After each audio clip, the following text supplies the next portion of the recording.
What is up, everyone? Welcome back to another episode of the Panthers Nation Network. Y'all, we're gonna talk about what happened. We're gonna talk about everything. We're going to, provide analyzation, you can point fingers, point blame.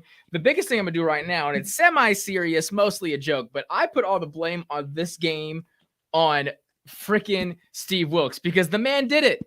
He got me back into the point of caring about this team again. I was happy being apathetic. I was enjoying it, not caring which way we went. And I still, it's not super bittersweet the loss, but I blame him for my strenuous afternoon because damn it, the man got me back into this team and into this organization, and that makes just a loss like this that the more hurtful. Man, look, I came into the week. I will say this was fun. It was a fun week.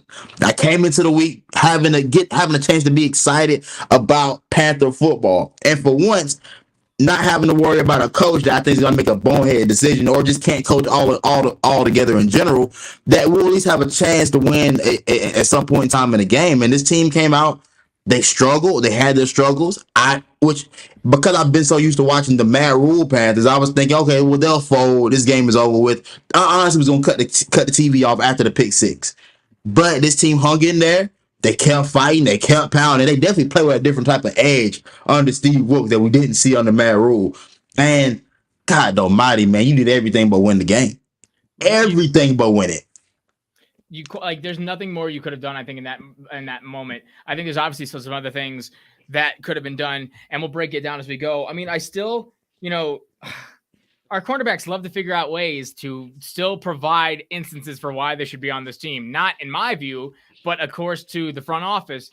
Dante gets a pick, CJ gets a pick at the very end to just prove that they still deserve to be on this team a bit. Dante's pick, that was the first time Dante had a pick where, again, it wasn't like it was just an open ball out of nowhere. Mariota definitely did not put it in the right spot, but there was at least a receiver within 20 yards of where the pass was thrown, and Dante hasn't had that in a while. Bro, I give him a lot of credit, man. We give DJ a lot of crap. Gets a lot of flack, especially from our group chat.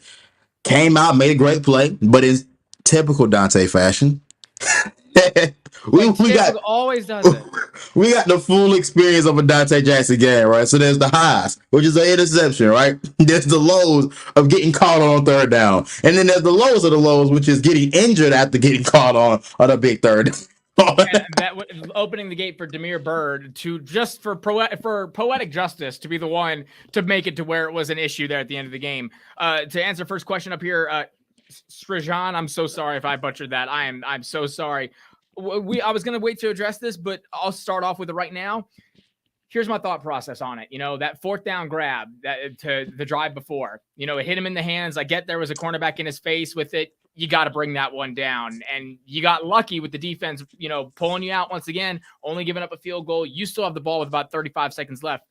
Never in my life did I dream that we were going to get in touchdown position. After Terrence Marshall's catch, that first down, I was like, all right, that's a bit better. We're closer, but never in my life did I think PJ would make that throw. We haven't had a throw like that or a catch like that. Good Lord, since probably 2015. I can't tell you last time we had a play like that. So in the moment, with everything that has been happening for DJ, as an athlete, as a human, no, I don't put the blame on him for that moment right there. I don't see any way that you don't react like that. And it's such an arbitrary penalty that I don't think is necessarily, vetted in practice. Hey, don't throw your helmet. Don't take off your helmet. Like, it's something that's so benign that you go, oh crap, I forget this is a penalty. Now, that being said, had that first drive for the Falcons been a touchdown and they score off the bat, yeah, I'm putting that blame on DJ because, it's hard not to. I mean, Eddie was making kicks all day, but that's not an easy kick there, and it would have been good from 30. We saw it would have been good. It was almost good in and of itself. But you get that pick, CJ gets that pick, and we're in that position. After that, no, you make your kick. You've been doing it all game. Made the kicks. Yeah, look. Can you blame DJ for the loss? Not entirely. There's a percentage that he's gonna get. You absolutely can if you'd like to. Look, I can't even do that because there was plenty of things that happened prior to it, which we're gonna get to. But for DJ, that was one of many things that happened throughout the course of that game. Now, would you love for your veteran receiver to not do that? Yes, but I haven't seen that called too often. That's my only thing. And then real quick, I haven't seen that fire from DJ. I've not seen that emotion from DJ. even in those kind of That's true. situations. That's why I was a bit more okay with it. But go on what you were saying. Yeah, we just haven't seen that call all too often at any point. I've seen plenty of guys do things that I thought warranted more of a penalty than that. And knowing that the refs they held the flags Oh pretty. yeah. Oh yeah. It held the flags a good bit in this game for plenty of false starts and holding calls that we didn't get. And On that I call mean, too, they held that flag for a while after he hey, threw that look. helmet. Here's the thing. It was a there was a flag you could have threw, but it would have been a pass interference. Because if you watch the replay, they're tugging on his arm 30, 40 yards down the field. So I mean, there was a penalty to be called, but it may have not been for unsportsmanlike. But again, I mean, Eddie's got to make those kicks. The first one you got away with because you got a chance at the end. You got to make the kick. Like at some point, everybody's got a job to do, and he had a job there to just make the kick. There's not much more I can really say other than that. It's rough. I mean, and we put ourselves in this position, and every week we get reminded of how idiotic of a decision was from a front office that we know has made a lot of issues. For all the contracts that front office got away with, the one that it should have kept and the one that it shouldn't have, given that was to Graham Gano. I don't know what the front office was seeing in that year. I get he was inconsistent, but he was also up in age a bit and a little unhealthy in terms of injuries. But you see what's happening in New York right now. He's not lighting the world on fire, but he's consistent still. And you've now set yourself in a position where the last 3, 4, 5 years, and we got to remember, this isn't Zane Gonzalez. We don't have Zane Gonzalez anymore. We don't have him right now. We passed the Joey Sly, all that era, all those issues. We've been in the rotating kicker up until Zane. And you got to remember, this guy is second string coming off of, the streets up in New York. He wasn't playing in New York. So, I mean, that's tough to put him in that position. To go back to the beginning of the game, I mean, I have qualms from the beginning of the game that consistently carry with this organization since Cam has left, since Rivero left, even into there. You got to capitalize off the turnovers. You cannot I understand the pick was basically a punt. It was basically a punt, and you're getting the ball from that position, but you're still changing the momentum. You get your first down, cool, but you got to try to contain at least a consistent drive. And then you get 2 sacks the next drive, 0 yards and a 3 and out, and only 3 points come off of those 2 drives. That is just, I can't stomach that. I can't give it a pass. Yeah. I mean, that's the level of consistency out of PJ that we know was gonna be an issue. With not even just PJ, all of our quarterbacks have had this same issue of not being able to get things going early. And to that point, yeah, like you said, you want to be able to capitalize off of those things, and that's a sign of a good team that can capitalize off of those turnovers. But I gotta give the guy credit. He was able to settle in at a point, get this thing rolling. This offense still clicked, and not only did it click, I mean, it had its best offensive day under PJ that they've had, and probably our best offensive day on the season by far. Probably since week 1 against the Browns. I would go into last season. I mean, we haven't had a quarterback put up those kind of numbers, at least passing yardage. I mean, touchdown, interception, that leave it, but 317 yards over the air. We've not done that, I don't think, in recent memory, since Cam Newton before definitely not in Christian McCaffrey after the fact, definitely not with the rotating, string of quarterbacks. And yeah, I mean, he started rough. He started real rough. Those 3 passes off the jump, 3 incompletions, to set up those drives. That is rough, but I always give it to him. I mean, we saw it was the longest touchdown pass. Actually, I'm sorry, the longest pass all season in the entire NFL. And he rocketed that thing. I mean, from your side of the 50, from around the 40-yard line to launch that joint into it, made it into the end zone. It wasn't like DJ ran underneath it, caught it, and ran into the end zone. He was in the end zone while he caught it. Bro, that is a straight dime. And I gotta give PJ a lot of credit, man. I know we give PJ a lot of flack here, but I mean, he's clear. I'm not gonna lie. That performance today, give him the start for the rest of the season. I have no real reason to want to see Sam other than just like maybe seeing why we gave him 18 mil. You know what I'm saying? That's the only reason I want to see Sam. PJ, he did what he had to do. I think the only thing we got to see from him, not the only thing, but just consistency early. Come out firing quickly. And I do think at a point, bro, McAdoo has to let go of the reins some and quit trying to just play it so safe. I mean, there's third downs where we're running halfback draws and we're throwing tone screens. You know what I'm saying? You're not. It feels like you're not really trying. It feels like at certain points we're not really trying to win games. We're just trying to stay afloat, and maybe we can win the game later. And again, you can't do that in this sport if you're really trying to win football games. I think everybody's job is on the line here. Play with coach with that same fire and vigor you want from your players. Quit conceding on third downs. Just because it may be 3rd and 12. You're gonna have to trust some of these guys to make plays. We started to see Terrace Marshall pop out some in this game as well, and he looks way more confident and way more fluid right now than he ever looked under Matt Rule. And the thing that I think, that, and you're right, because he has, but it's also it's hitting us in the foot. It's the reason why, we put up more offensive points than we have all season, and a long time. We put up a lot more offensive points than we have, but there's still that predictability of it. Like you said, I guarantee you, Dean Pease, with the legacy of that man, he was reading our plays. He knew how many times we go for that screen. That was the same halfback screen we've run game in and game out. And it's set up to where that defensive tackle, and I mean, as an athlete, he's just a ridiculous human being. And I don't give PJ a whole lot of flack for that play because they knew exactly what was coming. They knew exactly what was coming. You get your hands up, you create you create that tip. And from then on, it's just running in. And in a time frame where, at that point it was 10-7, you're going in, you get the ball to start the second half.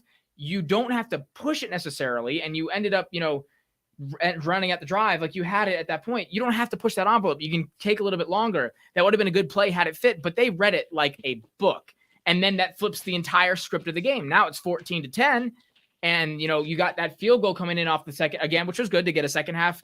The first half, second half, get those points. That's good. Exactly. Still with like a touchdown because that changed, but like the momentum switched a little bit there to where you go like you had the punt. They had scored their touchdown. You come right back with the touchdown. You make them punt.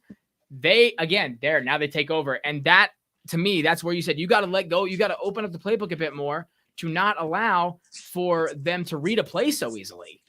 Exactly. I mean, look, there were, like I said, we had our moments and we had our chances. And again, my biggest issue with today, when your offense gives you 34 points in regulation, I'm not too mad at the offense. It could have been a little bit more consistency, yes.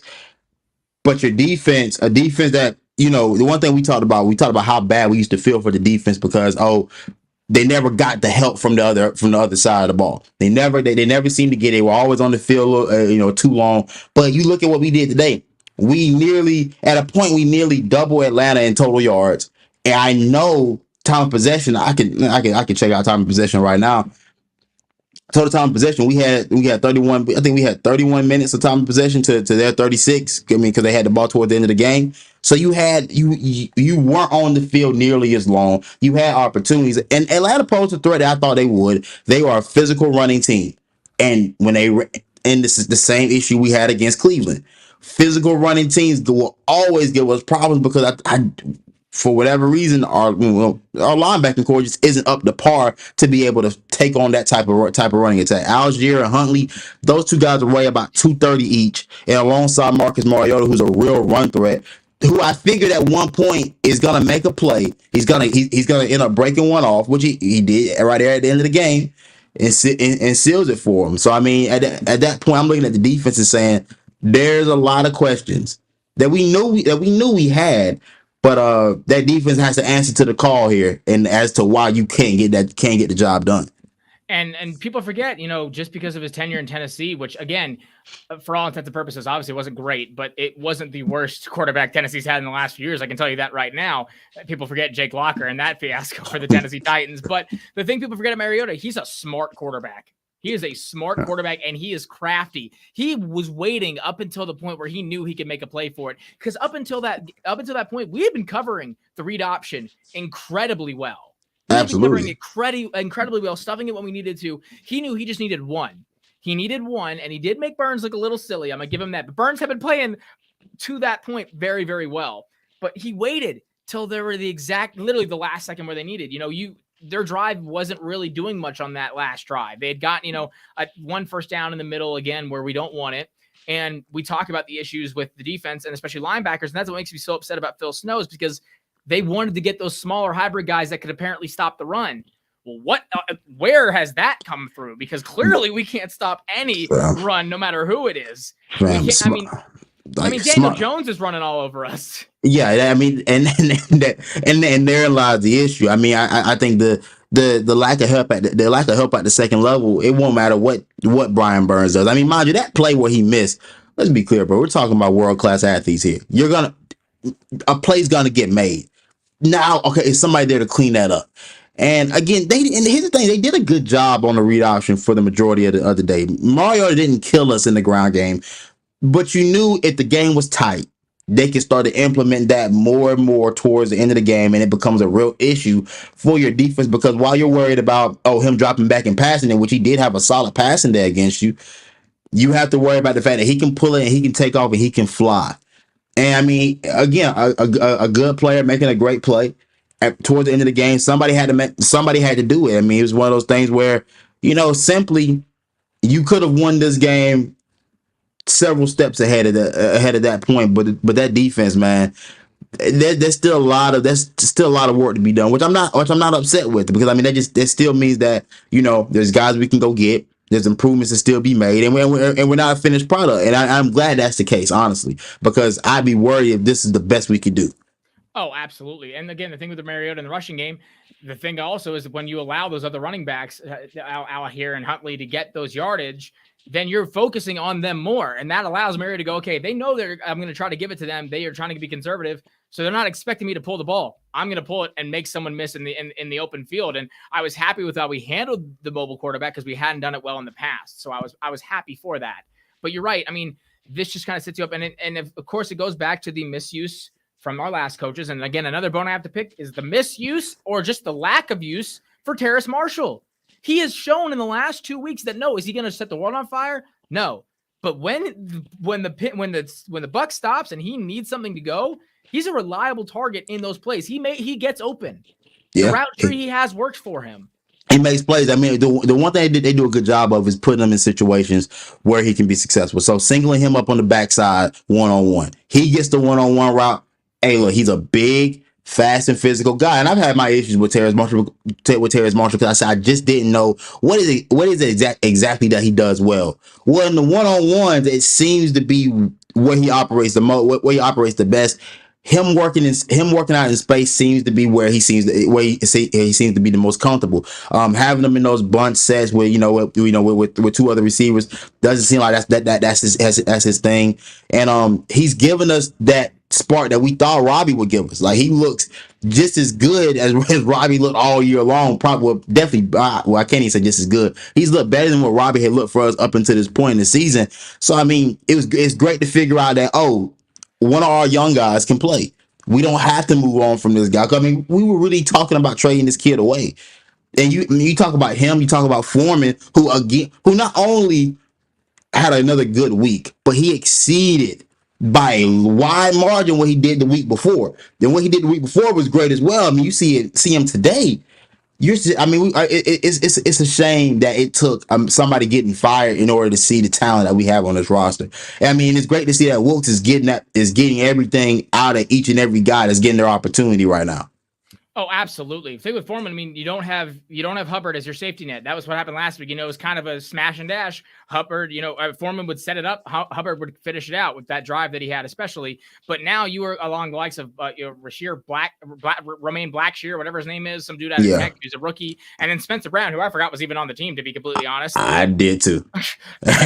and he did it himself. And he had that last touchdown he had. That was a Derrick Henry touchdown right there. He got stuffed at the line of scrimmage, and he pushed through, and he kept driving. And it speaks to the offensive line as well. Another great week for the offensive line. I'm not really worried about that front four, that front seven, really. But any game where you only give up one sack, I'm gonna be happy with. Happy with. Exactly. When you talk about guys like playing against guys like a Grady Jarrett. I didn't hear his name called all too much today. He's a guy that he can wreak havoc in the interior of your offensive line. And I don't get it twisted. We saw 2 top 10 defensive tackles play today. Derek Brown's a top 10 defensive tackle, and Grady Jarrett is a real problem. If you haven't paid attention to him, you can go watch the tape. He's definitely an issue. So I mean, again, having our interior line be able to hold up against that, I mean, we still had the mistake. We had some mistakes here and there, but ultimately, I'm happy with the growth of Christensen and Icky. Bozeman getting his start. You see the difference. It's a huge difference in how we run the football now under with Bradley Bozeman starting at center, which I thought we signed him to be the starter. And again, unfortunately, Pat Aflon had season-ending hip surgery, so best of luck to him in his recovery. Best of luck to him in his recovery. But I mean, but it opens up the door for a guy like Bozeman, who we knew exactly what he would be coming in. He would be a mauling run blocker that would help us get the ground game going. Which I think if we would have had him starting at center instead of F-line while we still had CMC, I think things look a little bit differently. I completely agree. I think that again, you're right. It shows how it's been moving forward. Now, on the flip side of it, I will say, as good as we read some of these plays and we did play to their strengths and the offensive strengths, I still think we were too passive aggressive on defense. I really do. I mean, I understand things starting to open up, but they allow themselves to open up by not putting pressure. And Mariota, I want to say if Jeremy Chin had been in that game, I think we provide a little bit more pressure because you have a safety net there to still go toe for toe with Mariota and his athleticism. So I get it to a point, but I think that's where you allow for. That's where Demir Burt can get open 30 yards downfield and make a man miss and find a hole, or Kyle Pitts can carve up. Like, if you have bad linebackers in both zone coverage and as a run defense, I understand the need to not want to rush or blitz, but if they're not doing anything for you in the second level, then why not try to use them to make something happen in the first level? And of course, after Dante goes down, it's a bit more daunting, but I don't know. I found it where you should have provided a bit more pressure on them. Absolutely, man. I mean, because here's the thing. You don't have a second pass rusher. And if Burns doesn't get in there, and there's plenty of games where you see where I mean, I love the guy, but we've seen plenty of games where Burns will get washed up, and he won't be as effective on those days. That happens to the best defensive ends and the best pass rusher. It's not just a Brian Burns issue, but where the issue comes into play is that who else can get there? Somebody has to step up. Somebody has to elevate their game. And I mean, on the play that I think maybe Drake. I think it was Drake London on Dante Jackson on one of those key third downs where Mariota had like 10 seconds in the pocket. I mean, at a point, bro. I mean, if you have to do something. And again, we have linebackers who aren't effective blitzers, and we have better blitzing defensive backs than we have linebackers. I've seen Miles Hartfield be a more effective blitzer. I've seen J.C. Horn be a more effective blitzer, and I've definitely seen Jeremy Chin probably be our best blitzer, probably second to Shaq Thompson. You know what I'm saying? So I mean, while all of those guys back there and doing what they do, I mean, the issues will always be that the second level of this defense has not provided what we needed in order for us to really win games. And if we're not getting a dominant performance from Derek Brown and those guys up front, then they're bound to let us down at some point. Well, that's the problem. It's like Superman and Clark Kent. We can't get Derek Brown and Brian Burns to perform well in the same game. If one of them's doing well, the other one's not. If the other one isn't, the other one's doing well. And that's along the lines of the fact that they're keying in on one of those guys, whoever that team chooses, that will open up for one of those people, that will open up for one of them to do better. But when you don't have literally anybody else, like Derek Brown is not a pass rusher. He's a disruptor. He's going to make things happen. He's going to get back there. He's not going to get an open field sack on the quarterback, but he's going to push that lineman or break through and disrupt that run, get the quarterback moving into the arms of somebody else or into the open side of the field. Brian Burns, he's going to scoop you up. He's going to shelter you in. But when you don't have those doing that, when we haven't created either a scheme for both of those to try to attack at the same time, or when you don't have the ability to bring any of your linebackers down, I mean, the linemen don't need to, they can double team. They can double team. They can focus on one of them. We don't have, Yatur has been non-existent. He's been literally not on the field. And he might as well have been. I think he got a half a sack today, like a half one. Cool. And then Marquise Haynes, I mean, we knew who he was. He's a fill-in player. He's going to be there when you need him to be, but he's not going to make anything happen. It's why an acquisition like Carlos Dunlap would have been so helpful, because if you know that Carlos Dunlap is on the other side of the field, you're going to make sure you know where Carlos Dunlap is. That's a real bookend. That's a real bookend you want to have on the other side. And again, since Brian Burns has been here, the only guy you've had, I mean, we had Addison there for a little bit there towards the, in the early part of Burns' career, but having Reddick last year, if you have Hassan Reddick on this current defense, right, with how they're playing the back end, JC Horn's healthier now. The second, I mean, you're getting a little bit more from your secondary. Having Hassan Reddick would have helped you close this game out. You close this game out with a guy like that can apply pressure. And again, man, we have a bunch of rotational guys that are trying to make starters, and that's the issue. And again, we're having to live with some of the mistakes made. We knew there were mistakes going into the year, and we knew that we needed to add other pieces, but it is what it is. Now we're just kind of stuck with what we have, man. This was a gut wrenching loss, but I will say it was good to feel actually sad about a game, about losing a game. Like, yeah, that felt good instead of just being like, oh, this is the status quo right now, and we're just trying to make it to the draft. I actually felt some real passion about this game today.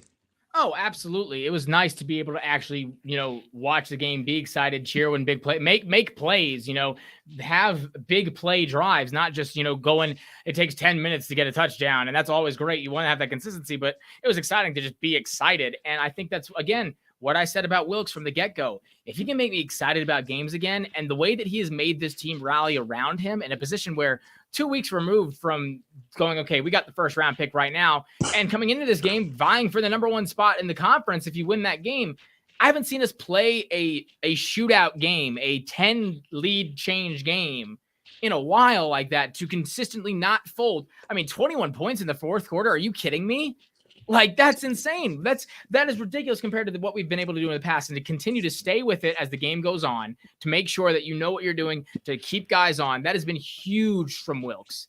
Absolutely huge from Wilkes, to make sure that his guys continue to rally behind him and not just dip out of it. Of course, it sucks that, again, I think the streak would continue, that we give up 17 points and still didn't win the game. I really, really wanted us to win that game so we could end that streak, but either way, I mean, that's a big plus for Wilkes right now in terms of the job search. Well, and so just let's dig into the job search a little bit more. I mean, so what would it take for Wilkes to get this job at this point? Like I know performances like today are a part of it, and you hope to win. You hope to win those, but if I mean, considering the hole he came into, and his team finishes with about let's say they finish with six wins after him taking over when they only had one, and they're playing consistent ball like this, and they're playing competitive football. At what point do you have to start? Where is he on your board? I mean, we're just creating a top 5 of head coaching candidates. No, I mean, I think again, this is always the issue when it comes to these decisions, is that I have no idea where the chain of command goes. I don't know who it's going through. I don't know who is putting the priorities in place, whether it's Fitterer or whether it is Tepper, and what their priorities really are. Because if it's Fitterer going after it, you love the fact that he's winning, but you don't love the fact that he's putting you away from a top 10 pick in the draft. As these things continue to go along, you don't necessarily love that as a GM who's trying to answer to the owner who wants to rebuild this team. That puts you in a tougher spot and might be able to get you some more free agent picks. But that's kind of neither here nor there. And now if it's Tepper, it depends again on whether he's wanting conference wins and just to look good in the conference, or if he wants the flashier wins. I mean, you come into the 6-week stretch, you play well against the Rams up until the end. The 49ers, we knew what happened there. You beat the Bucs, but you didn't expect to. The Falcons was a questionable one. If we put up a fight and an upset against Cincinnati, some of these bigger, flashier, and you get some of these wins that you weren't really expected to get, I think then that, regardless of the ending route, I think that has to be in the conversation. I mean, playoffs obviously would be a big one. But if you look at, going forward, Ravens, I mean, obviously Broncos isn't as big of a thing anymore. Seahawks really isn't as big of a, I mean, actually, no, that's a lie. It is. Seahawks would be a big one, especially those ones on the road. I think it's those away games, to be completely honest. We talked about it. He got the win at home. We knew that was going to happen. Still getting wins on the road is a big thing. So if you can go to Cincinnati, to Baltimore, to Seattle, and you come out of that with a 500 record, and then you have the Lions, Bucks, Saints, and Steelers after that, I think he's sitting in a pretty good spot for consideration. It's crazy how winnable the schedule looks on the back half than the first half. Because remember, coming into the year, we saw the front half. That's where we got to win all our games because I don't know how many we're going to win once we get to this mid-year stretch and then how it looks when we get to towards the end. But these all look winnable. For the Cincinnati game, right? Jamar Chase will be out, so he won't be playing. So can you do enough against T. Higgins and Tyler Boyd, which is still going to be a tough matchup? Don't get it twisted. I mean, you're going to go ahead and slap JC Horn on T. Higgins. You're gonna have to find some type of answer for Tyler Boyd, and they still look. Here's the thing: they're gonna still put up numbers, and they're still gonna do what they have to do. The biggest thing is gonna be where is Brian Burns, because you didn't have a great day today. We're gonna need you in the worst way against Cincinnati next week on the road. That's a winnable game. But also, does PJ Walker, does this show carry on the road? I mean, your first game. I mean, you had a great game today on the road. You play in a tough environment against LA, and you didn't look as hot. Will they keep progressing this offense now under PJ Walker? Because he seems to be the only guy that's willing to make the throws and can make the big time throws. How does his offense progress in the next week? Because I mean, look, say we can say what we want. 21 points to 34 the next week. They've gotten better each week since PJ Walker's been the quarterback. I gotta hope that they can keep a level of consistency and give me about 20 plus a game. I mean, and we were begging for that earlier. We were begging for just some points. I'm still looking for that first quarter score. I'm still looking for that first quarter touchdown because I want to say his came in the second quarter. I'm not quite entirely sure. I think it did. All of his kind of help blend together. But I would agree. I think Burns absolutely, because you're going to be fighting. I mean, Joe's not the most mobile of guys. He can break out if he needs to, but it's not a threat there. Joe Mixon's kind of, hit or miss. And same with, with how they go about it. I mean, my biggest question mark, again, it's been the last 2 weeks, and it's been the killer the last 2-3 weeks. It's been Dante going out. Once Dante goes out, we know that Keith Taylor's not a starter. We know Miles Hartfield's not a starter. CJ, God bless him, he got that pick and got you in a good spot, and he actually had 1 or 2 good pass breakups. I'll give him credit. He did. I mean, he had one, especially he had one pass breakup that for him is a routine pass interference, a routine 30-yard game for the offense. And by God, the kid turned his head around and made a play. So maybe he's turned the corner. Maybe. I'm still not good, but against T. Higgins and Tyler Boyd, I mean, you figure you put JC on Higgins and you put, him on Boyd, and say what you will about, and there's been a lot of talk about Horn and a lot on Twitter that I can't get behind necessarily. I understand the injuries, but you can't anticipate injuries. And Patrick Surtain, off of his resume in college, I don't think was a giant leap or a giant difference between Horn. I think Horn had the better resume, arguably. And then say what you will about Fields and not going after Fields. We knew that wasn't going to happen. We were praying for it, but we knew it wasn't going to happen. So what is your thought on Horn? Because Horn had 1 reception allowed for -1 yard on 1 target over 26 snaps. Hey, bro, Horn is who he's supposed to be. I mean, coming back off a hip, coming back off a hip injury. I mean, he looked good today. He doesn't get targeted. It's as simple as that. I mean, offenses do not target JC Horn, and mind you, it's not like he's hiding. He plays in the slot. He'll follow the best guy. He's not relegated to playing the left side or the right side of the field. The kid travels and plays everywhere. Teams just don't throw at him. On the plays I see him cover Kyle Pitts. Kyle Pitts wasn't open. Like I think he does exactly what he does exactly what he's supposed to do. And I don't know what fans are wanting to see, because I'm saying right now, if you're a great corner, the great corners don't get touched like that. They don't get targeted like that. So the numbers don't just bear it out to where like, oh, well, he didn't have a pick, he didn't have a tackle. Well, yeah, because if you're a corner, I'm gonna be honest with you, you don't want to have 8 tackles. No, something's wrong. If you have 8 tackles, something's wrong. So I mean, for him, I think he's doing exactly what he's supposed to do. I think health is his only hiccup. Health is the only thing. Other than that, you can say from a technical sense, Patrick Surtain plays better, but the results still bear out the same. So what are we actually discussing? Are we mad because it doesn't look as clean, doesn't look as good? Because I will say, from a technical perspective, Surtain looks beautiful in coverage. JC, it sometimes looks great, sometimes it looks a little, it can look a little janky, but ultimately it still gets the job done. Guys still can't get open, so I don't know what the fuss is. And if you want to do comparisons, Surtain, he had 1 reception allowed for -4 yards on 1 target over 28 snaps. So you can take it there, but I'll tell you exactly what they want. And because he has an issue with health and help. And this is the biggest thing that we were clamoring for with Gilmore and having someone around him.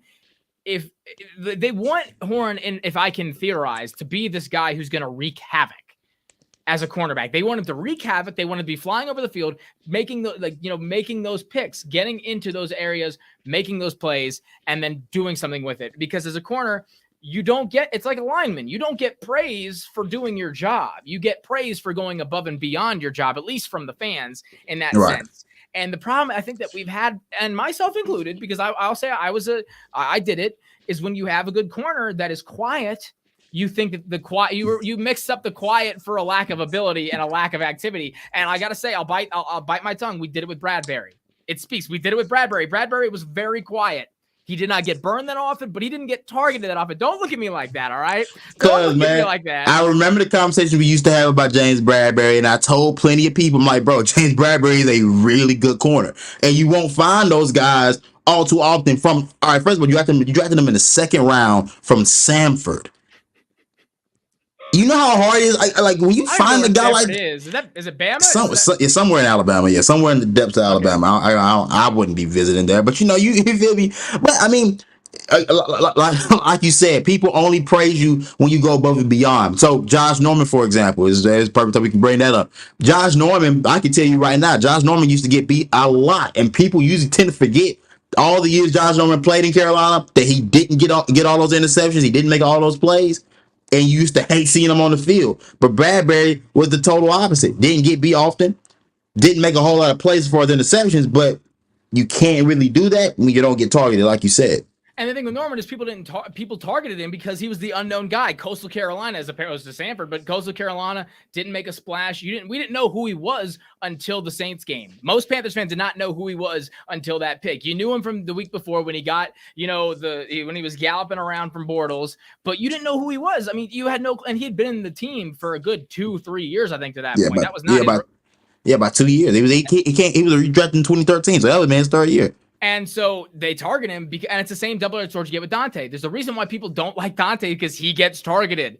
Now, he'll get you some of his picks when the ball's outward and errant, but he'll get burned a lot. And so the problem that I had, and this is where I still fault Fitter a little bit. Of course, if he was playing, if he was playing with a broken club and having to combat both Phil Snow, Matt Rule, and Dave Tepper, and that brain trust of saying who they wanted, I can understand not being able to give the money for Reddick or Gilmore, but these problems that we talk about can be directly correlated with not giving money to proven guys like Hassan Reddick and Stephon Gilmore. Gilmore provides you that help and that depth at the defensive back position. That was what we loved about Fitterer coming in, was immediately you get Gilmore in season, you get Henderson in season. You get a proven guy and a guy with potential to back up that depth at cornerback, which you were clamoring for. We've had 4 or 5 cornerbacks drafted in the last 3 drafts. Keith Taylor, you had a buddy from South Carolina. I can't remember his name for the life of me. Or JC Horn? No, the other dude. Or JT eBay? No, there was another, not from South Carolina, but like the state of South Carolina. I can't remember his name for the life of me. Oh, talking about Troy Pride? Yeah, Troy Pride. But you drafted, multiple cornerbacks and multiple, defensive backs there in the span of a couple weeks or a couple years. So that's where I got upset. That's what would give Horn the ability to open up. But also, Horn's not that kind of guy. Horn's not really the open up kind of guy. He's going to be very, very, very precise with his coverage. He's going to clamp people down, and he doesn't have, we're not putting him. We haven't played a lot of top number 1 wide receivers these past few weeks. I mean, you put him on Cooper Kupp. We knew he wasn't in that game. He didn't play. He missed about 2-3 games. Yeah, Cardinals. Cardinals didn't have D-Hop. 49ers. He was in there for Debo, and yeah. What did Debo do that game? Debo didn't do anything. He didn't do anything that game. The Giants and the Browns don't really have number 1 wide receivers to go off of, and neither do the Falcons. The Bengals are down their number 1 wide receiver, so that's going to be interesting to see how that goes about. But I think that's what people are waiting for. And I don't like this, Surtain's doing all this. Surtain is playing on the Broncos. His plays mean nothing right now, all right? Not to say that ours mean that much more, but cool, your coverage is doing great when that's going down. So I don't think we made a problem. I don't think we made a bad choice in getting that draft pick. Now, of course, I'm a little bit biased, just a tad, but the script, the coverage chart and the stats outside of the injuries, and I know that's a thing with Carolina that we are so upset about. We want health and consistency, and everyone does, but yeah. I mean, you gotta, at this point, Dante's health is more unnerving to me than JC's is. Well, Dante's health. It's always an issue. It's been an issue since he's been drafted, so that hasn't really changed much. But I guess the other guy we gotta look at is Justin Fields, right? And I look at Justin Fields and I watch him in Chicago. I'm like, bro, out of all the quarterbacks that were drafted in 2020, I don't care what the numbers say, I still trust him the most. Oh, I still had the most faith in him to figure it out than anyone else. Because I mean, even now with Trevor Lawrence having Doug Peterson, they've still fallen by the wayside. Mac Jones, I ain't never believe in Mac Jones. So Mac Jones being average is really not news to me. Zach Wilson, I'm starting to believe Zach Wilson can't play football. And here's the thing, I thought it was crazy when he got taken number 2. I'm like, bro, are we being serious right now? I felt the same way when a bunch of guys when guys started going over Deshaun Watson in his draft class. I was like, bro, are we being real? Like, are we? So does the resume in college and the plays that they made not mean anything? Or are we just strictly measuring how they look off of looking shorts and compression shirts? Like, I mean, because if we're just watching the tape, I don't see how anybody other than Trevor Lawrence could get taken over Justin Fields. I didn't think Trey Lance had it either. But Trey Lance, I knew had all the physical abilities, size, speed, arm strength, arm talent still kind of in question. But he hasn't even gotten a fair enough chance to even say that he's whether he's a bust or not. But for Fields, if Fields was going to get drafted into a situation that I thought would have been, doable for him and one where I think he could have actually flourished, I think right now, Fields would be fine. But under Matt Rule, absolutely not. And again, you're gonna always make the mistake if you don't take your quarterback, if you don't have the quarterback, because you see where we're at right now. We're a quarterback. I'd probably say we're a quarterback away from being at least a 500 level team. And I can say that with full confidence because I see this defense and how they played in plenty of matchups. And I say, like, well, if you have an offense that can put up at least 21 a game, you probably got a shot. But the Justin Fields pick will always haunt this team for a while because there's no getting over missing on a quarterback. But honestly, at this point, you got to get over it. There's nothing. I mean, like, you have to get over it. You have to accept the fact of what the front office was at that time frame. Matt Rule is a college-minded coach. Quarterbacks to him are like. The quarterbacks to him are like spare tires. You're gonna have another one. You got someone coming because you look at the landscape of college football with the transfer portal, with people coming out. You could have multiple 4, 5, and 3-star guys on that roster. You look at South Carolina; they got Luke Doty and Spencer Rattler, and people are clamoring for Luke Doty to come in. You get guys at Bama, guys at Ohio State, guys at Oklahoma. There's always another person up for a lot of the big programs. So for him, even though at Baylor, he was not, swimming in good quarterback prospects, but he's not going to prioritize it. He's not. And I don't think that I will say that the argument I originally had with the line and how, that would have affected him that much because he's getting shafted in Chicago. It's actually just criminal what is happening to him in Chicago right now. Sickening what's happening to that man in Chicago. When your starting running back is David Montgomery and your starting wide receiver is Darnell Mooney. Yes, is Darnell Mooney and Cole Kmet. That's who you're going with. I mean, that's just criminal right there. And I think though you can say what you want. You have Fields on the team. Are you in the position to take Icky where you do? Are you able to take Christensen? Does Christensen? I mean, obviously you would still been there at second spot. But is your offensive line, going to be allowed to do that? If you're and do you make those picks at those free agency pickups at linemen? If you know that you're going to have to pay a quarterback his salary coming out of his rookie contract, I think then you got to think about the money from Fitter's perspective. If you're doing that, do you keep the cap where it is to get guys, or do you spend that cap still on guys like Gilmore and Reddick, or coming even out the gate now on Foreman? And now also then you might not give pointless extensions to Dante, or maybe not that money to McCaffrey.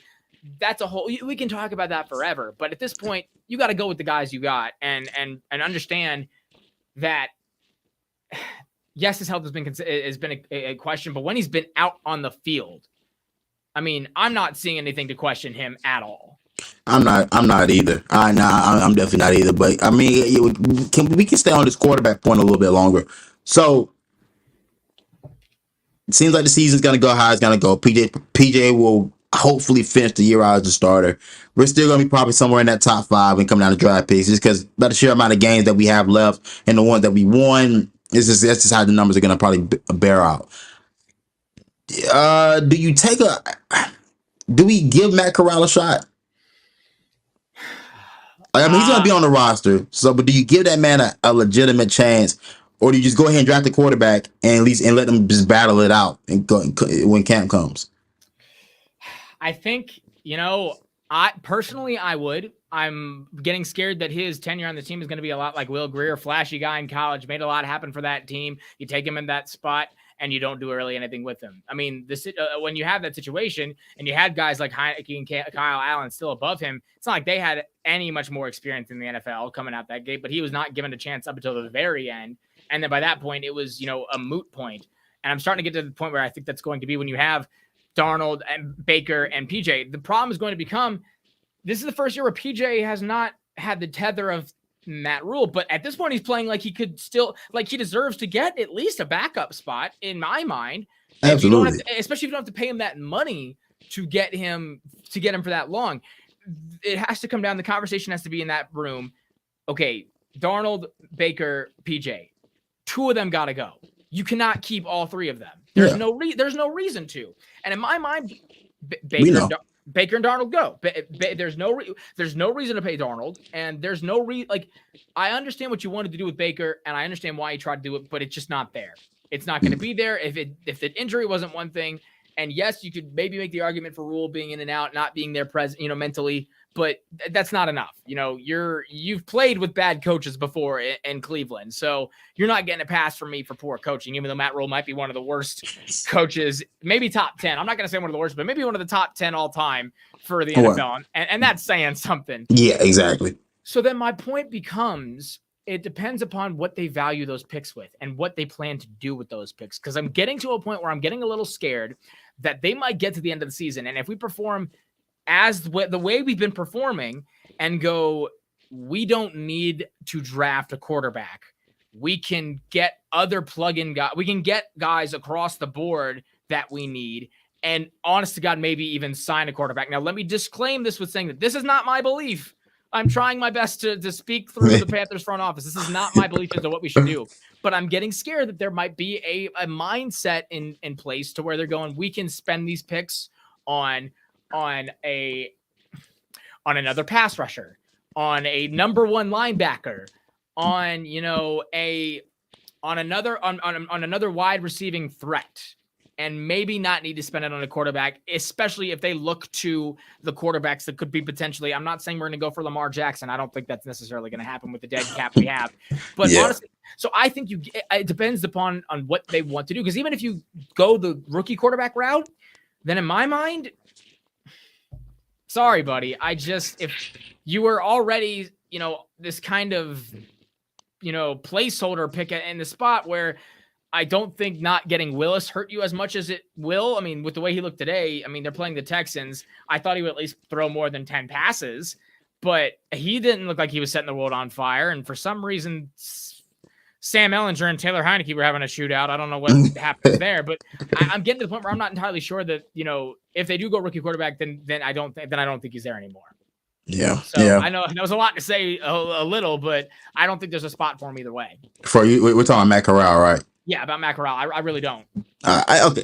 Well, here's the thing. I mean, it's like this. And I thought about this earlier. I was like, all right, if we're going to go rookie quarterback, we still need to try to figure out what we have in Matt Corral. You did spend a draft pick on him. So he at least needs to be on the roster. I think a quarterback room of consisting of Matt Corral and PJ Walker is where you start. Not bad. Add one more, which is going to be the rookie quarterback, and your camp bodies or whatever. We'll worry about that later. But having Matt Corral and PJ Walker be two of your 3, the one's going to be relegated to the practice squad, which will probably, I mean, honestly, don't tell him. Right about now, PJ looks like the best quarterback in that room. by far. So far at this point, yeah, I say go get the quarterback. I say go get the quarterback with that first pick. I don't really know. I mean, there's obviously still, cornerback number 2 is going to be a definite need going into this draft because Henderson hasn't proven to be the guy, and Dante isn't healthy. So I mean, you kind of paid him for nothing. Linebacker still going to be a need. That's the very pressing need.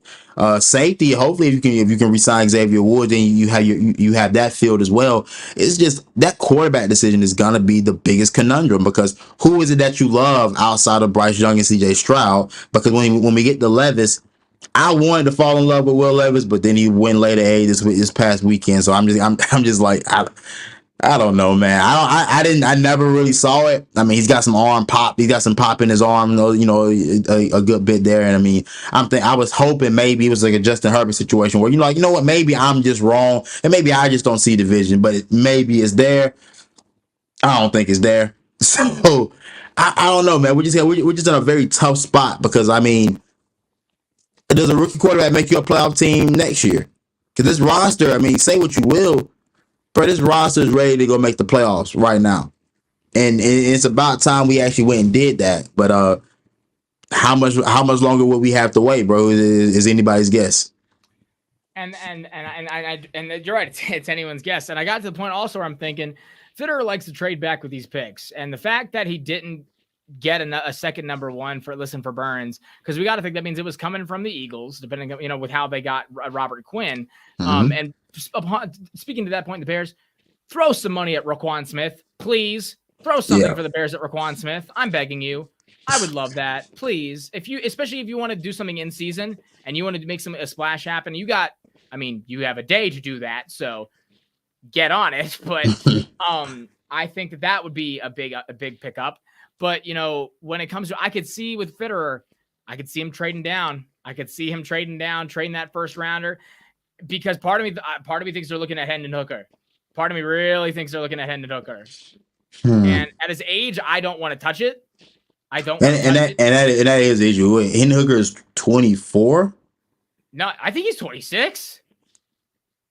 I'm like 19% certain. We gotta look it up, but I'm like not. Y'all boys hang tight. We got to dig on this. They put a list out of starting NFL quarterbacks that are younger than Hendon Hooker. It was like Joe Burrow. Yeah, he's 24. Oh, is it 24? Okay, so he's our age, sitting as a senior in college.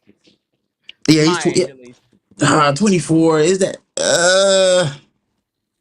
Yeah, nah, I can't do it. It's not really the age for me. Well, I mean, he's gonna be 25 by the time he actually plays an NFL game. So I mean, it's not really the age issue for me. It's just more so the fact that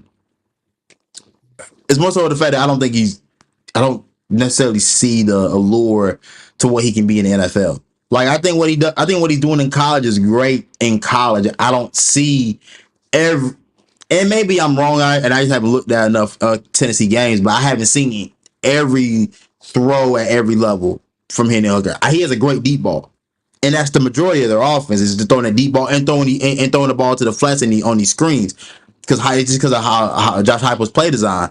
But I don't see the throws across the middle of the field like that. I don't see some of the touch throw that I think you have to make.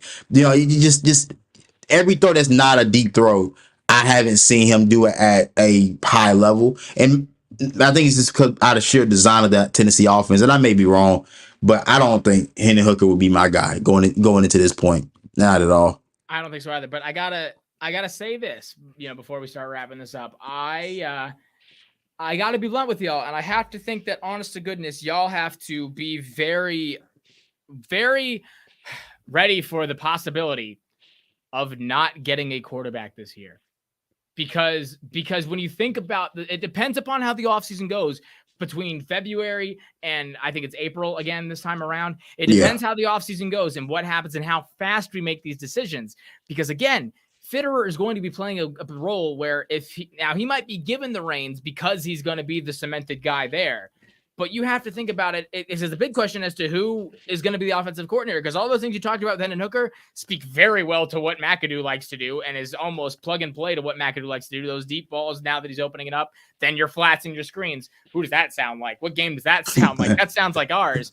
But I think you have to be realistic about the fact that if we're searching for a new offensive coordinator still, and we're searching for a new head coach still, then what kind of quarterback does that head coach want? What kind of offensive coordinator?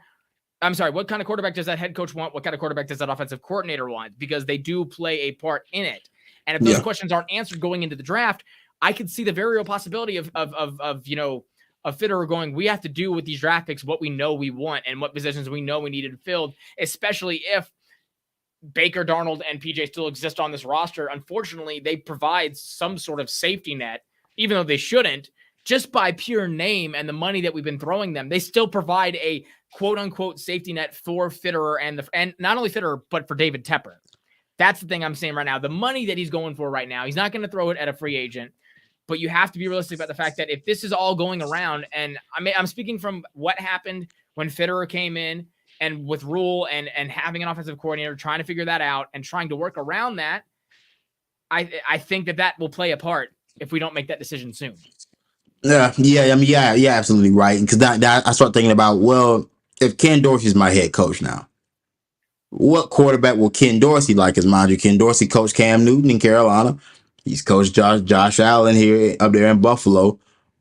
Then I gotta start looking at. I mean, there's not a prototype for those two guys. Those are two physical specimens at quarterback that are 6'5", 240, can run 4.4, 4.5. So it's like who? Well, at that point, who would be the guy with the most comparable? I guess most comparable stature and numbers to those two coming out of college. And I'm like, all right, well, that's and like you said, to your point, they're gonna have to fall in love with their prospect. We don't even know who the coach is gonna be, so we can't really start falling in love with prospects until we understand who the coach is gonna be. We can like the guys that we like, but ultimately it's gonna be up to those guys to make the final decision. So that I do understand. And that's where my fear becomes, is that if they feel like they're better. And Jonathan, you're right. They might want to wait for Drake May. It would make people here in North Carolina happy to see May in a Panthers jersey. And I mean, with the way he's playing. Hey, look, that boy, all right. But if I'm waiting on the quarterback though, Caleb Williams. That's who I want. You know what? And if I'm waiting on a quarterback, and I don't know if I'm going then with a North Carolinian quarterback, a Chapel Hill quarterback is rough for me. It's real rough, to the point where NC State puts out better quarterback talent over the last, their tenure at the time. So that's another one I'm a little iffy about. But I think that's a very real reality of what we have to think about, is that there's a lot of factors going into it. And again, it's this thing where when you have two main guys, two surefire guys up there, and you're sitting at the spot you're sitting at. I mean, we don't even know what spot we're going to be sitting at coming forward. We don't, because if they keep playing this way and they pull off an upset against the Bengals, which I don't know if they can, if Dante's not playing, if something's up with him, and if Horn is, I think Horn's fine, but I think that those wide receivers could tear us up quite a bit if it gets to that point. And now today it was more so Pitts and London over the middle again with our linebackers. It wasn't, other than the one bird anomaly, it wasn't as far as a deep ball game.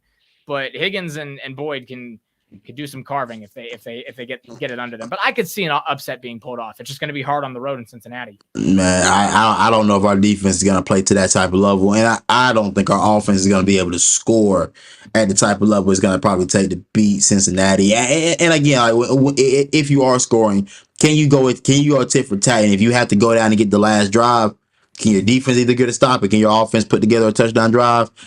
I don't trust it on each side of the ball, to be honest.